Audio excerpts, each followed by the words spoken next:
Have you ever felt like your mind just won't stop?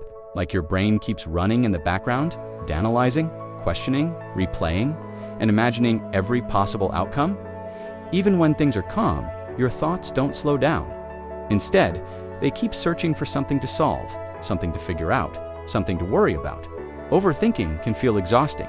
It can make simple situations feel complicated and small problems feel overwhelming. And the most frustrating part is that you know you're overthinking, but you still can't seem to stop. So the question is, why does your brain do this?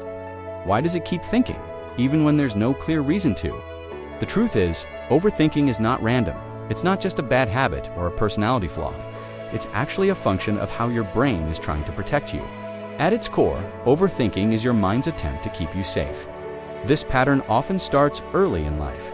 If you grew up in an environment where things felt uncertain, unpredictable, or emotionally intense, your brain may have learned to stay alert. You may have developed a habit of constantly scanning your surroundings, trying to understand what's happening and what might happen next. This helped you adapt at the time, but now it continues even when you don't need it. Your brain becomes trained to look for problems.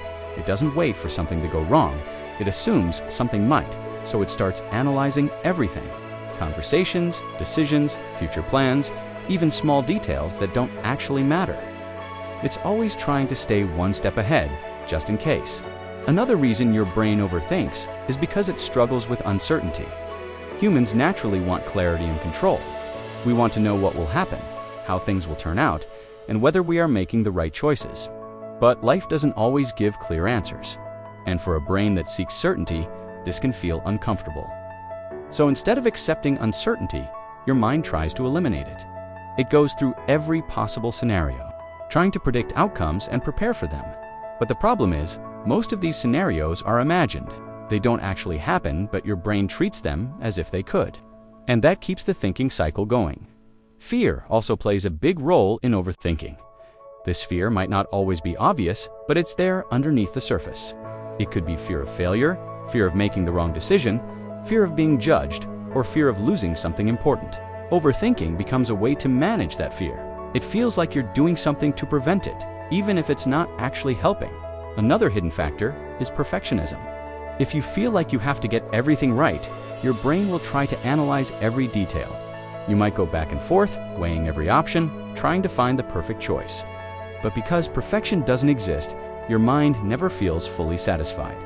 It keeps thinking, searching for certainty that it will never find. Overthinking is also connected to emotional processing. When something affects you emotionally, whether it's a conversation, a mistake, or a situation, your brain tries to make sense of it. It replays it, analyzes it, and tries to understand what it means. But instead of finding closure, it often creates more questions, more doubts, and more mental noise. Another reason your brain overthinks is because it's used to it. Over time, thinking becomes automatic. It becomes your default response to uncertainty, stress, or decision-making. Even when there's nothing serious happening, your brain continues the pattern because it's familiar. But here's the important truth. Overthinking is not solving as much as it feels like it is. It gives the illusion of control, but it often increases anxiety instead of reducing it. The more you think, the more possibilities your mind creates and the more overwhelmed you feel. Breaking this cycle starts with awareness. You have to notice when you're overthinking, when your mind is going in circles, and when your thoughts are no longer helpful. Just recognizing the pattern can help you create some distance from it. The next step is learning to pause. When your mind starts racing, take a moment and ask yourself, is this something I can actually control right now? If the answer is no, then continuing to think about it will not change the outcome. This simple question can help you redirect your focus. It's also important to focus on reality, not assumptions. Overthinking often fills in gaps with imagined scenarios. But instead of assuming the worst, bring your attention back to what is actually happening. What do you know for sure? What is real in this moment? This helps ground your thoughts and reduce unnecessary anxiety. Another helpful step is limiting how much time you give to certain thoughts. Instead of letting your mind run endlessly, you can decide to think about something for a set amount of time and then move on. This teaches your brain that it doesn't need to stay stuck in the same loop. You also need to become comfortable with uncertainty. Not everything can be predicted or controlled, and that's okay. Life involves unknowns, and learning to accept that can reduce the need to overanalyze everything. The more you accept uncertainty, the less your brain feels the need to fight it. Building self-trust is another key part of this process. When you trust yourself, your decisions, your ability to handle outcomes, you don't feel the need to double-check everything in your mind. You become more confident in taking action rather than staying stuck in thought. It's also important to give your mind a break. Overthinking often happens when your brain is overstimulated or stressed. Taking time to relax, disconnect, and focus on simple activities can help reduce mental noise. Even small moments of calm can make a big difference over time.